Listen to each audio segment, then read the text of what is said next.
Salut Ricky Bishop, et qui est Big Rax, et Big qui est Rax. King Vlad. Yeah, Comment tu vas? ça va et toi? Ça va. Bienvenue chez Panama All Star pour cette discussion Yeah, aujourd'hui. merci pour l'accueil. Et première question, comment est-ce que tu définirais la flat life? La flat life, c'est vivre comme tu l'entends, tu vois. C'est quand tu essayes de vivre comme tu l'entends et t'essayes de vivre tes rêves, c'est ça la flat life en vrai. Yeah. T'es un rappeur d'origine malgache et guadeloupéenne, si je me trompe pas. Ouais, exactement. Et tes origines se ressentent beaucoup dans ta musique, notamment, Ouais.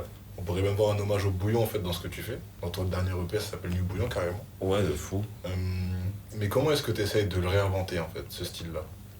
Ben, j'essaye de... Genre, si tu veux, comme t'as dit, c'est mon dernier EP.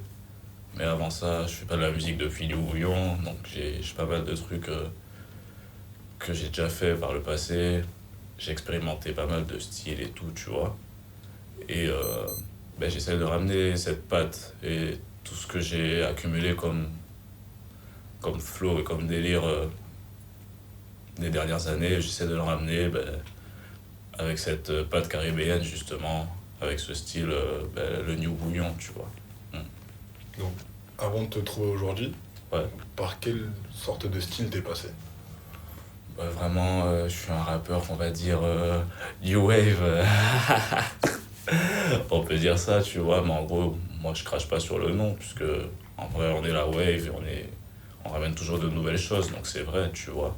Mais tous les délires, on fait tout ce qui nous parle en vrai. Donc, je peux faire de la jersey, de la trap, je fais beaucoup de trap, je suis un enfant de la trap en vrai. Je fais du hip-hop, du boom bap, enfin j'ai tout, comme un rappeur maintenant, tu vois, j'ai touché à tout pour essayer de trouver mon truc, tu vois.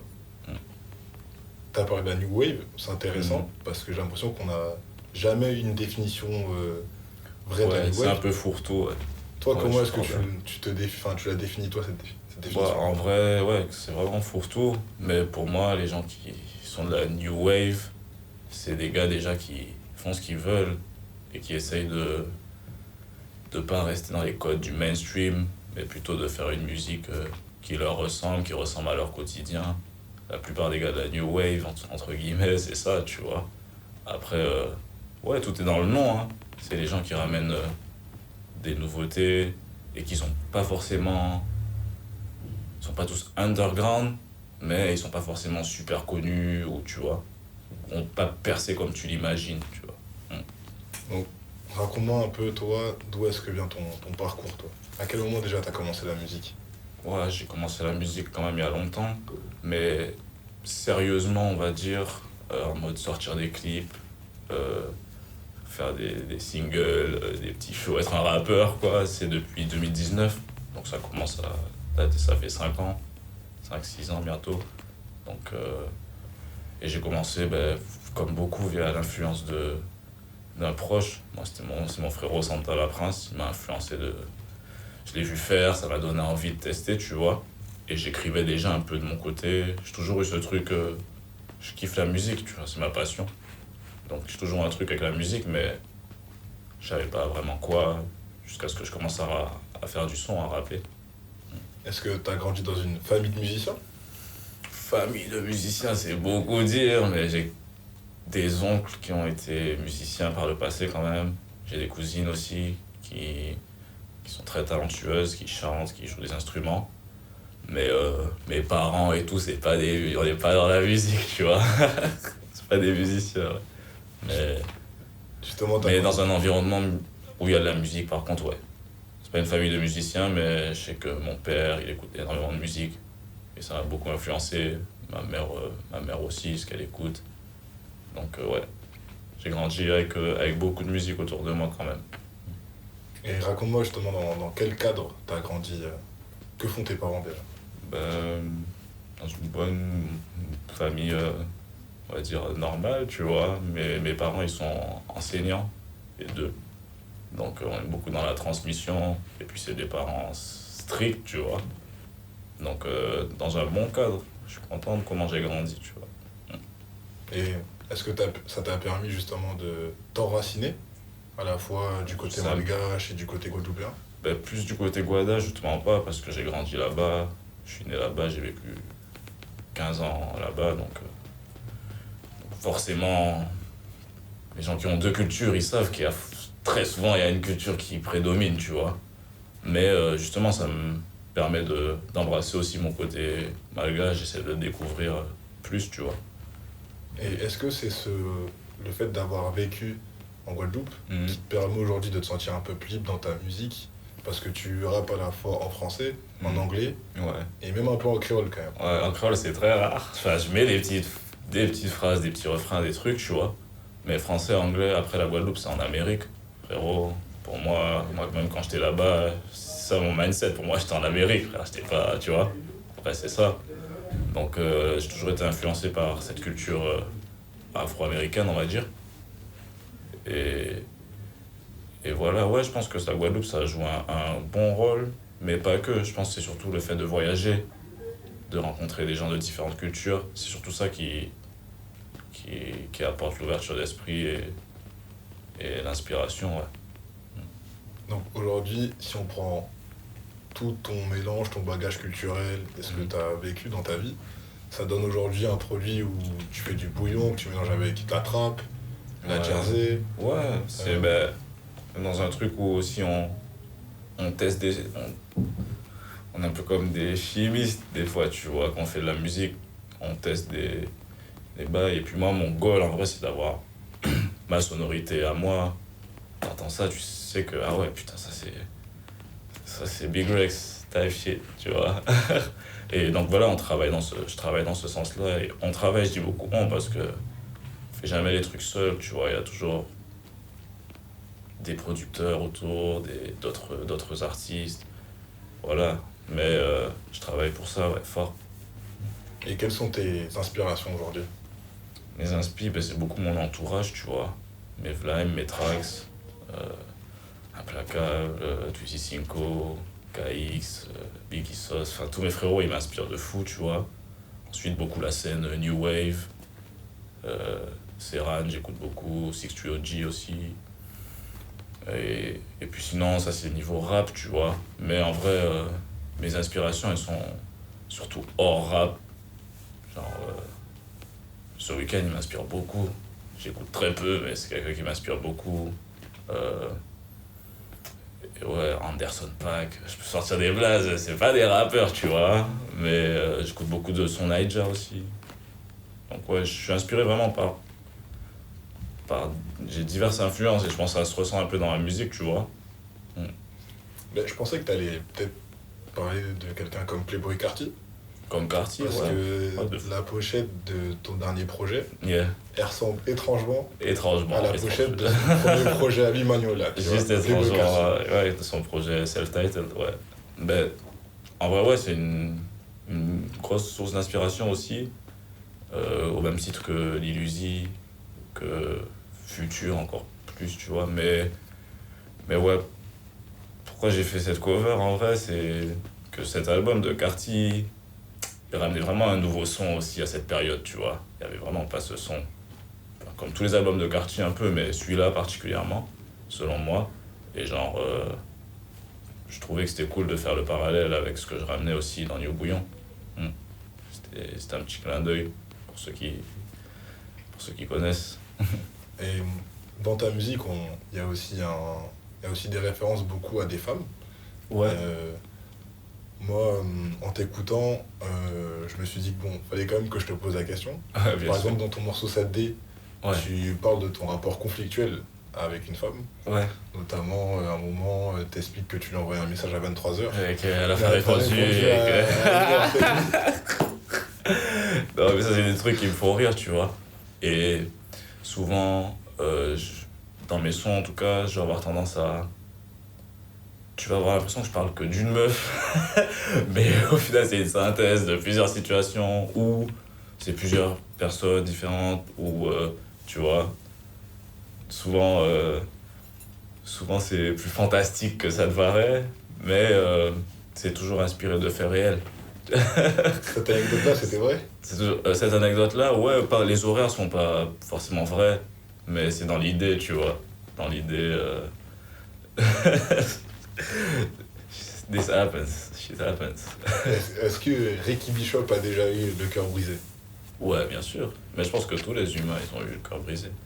Même les petits, les gamins de 4-5 ans, ta première amoureuse, là, tu vois qu'elle est avec un autre, un autre pélo, elle est avec un autre bouc. T'as le cœur brisé déjà, tu vois. Donc, ouais, bien sûr, et je pense que c'est bien. C'est cool. Est-ce qu'aujourd'hui t'es en couple, par exemple? Je préfère pas répondre à cette question. T'as le droit. T'as fier. Et qu'on en revienne un peu plus sur ta musique à toi. Ouais. Aujourd'hui, qu'est-ce que tu cherches à transmettre à travers ton art? Bah, comme toujours, des émotions en vrai. Mon but, c'est qu'on puisse m'écouter, genre, tu comprends pas, t'es un asiatique, un coréen, tu comprends pas ce que je dis, mais t'écoutes tous mes sons, parce que c'est fire. Donc c'est transmettre, ça passe par les émotions, par les... Ouais, ce que tu fais ressentir aux gens. Donc ouais, c'est toujours ça que j'essaie de transmettre, un feeling, et puis même si ça parle beaucoup, la plupart de mes morceaux, Bouillon ou même d'autres styles, c'est beaucoup sur les thèmes des relations, beaucoup sur les thèmes de l'argent et tout. Mais il y a souvent des petits hints, des petits messages de motivation, des trucs qui peuvent aller un peu plus deep que tout ça, que la surface. Et donc voilà, c'est pour les gens qui captent ces messages-là aussi, continuer à faire ce truc pour eux, tu vois. T'as parlé aussi d'argent notamment. Est-ce qu'aujourd'hui, avec la musique, t'arrives à vivre? Franchement, je vis pas que de la musique, hein. Clairement, aujourd'hui, 2024, non. Après, j'espère que dans 1 an, je vais te dire le contraire. Et puisque là, je suis full indépendant, tout ce qu'on le fait, on le fait par nous-mêmes. On n'a pas de cosign, j'ai même pas de manager, frérot. Tu vois ce que je veux dire? Donc, j'espère que l'an prochain, je serai toujours dans la même situation, mais je pourrais te dire, ouais, là, je fais de la musique en bien, ouais. Parce qu'à côté de ça, qu'est-ce que tu fais?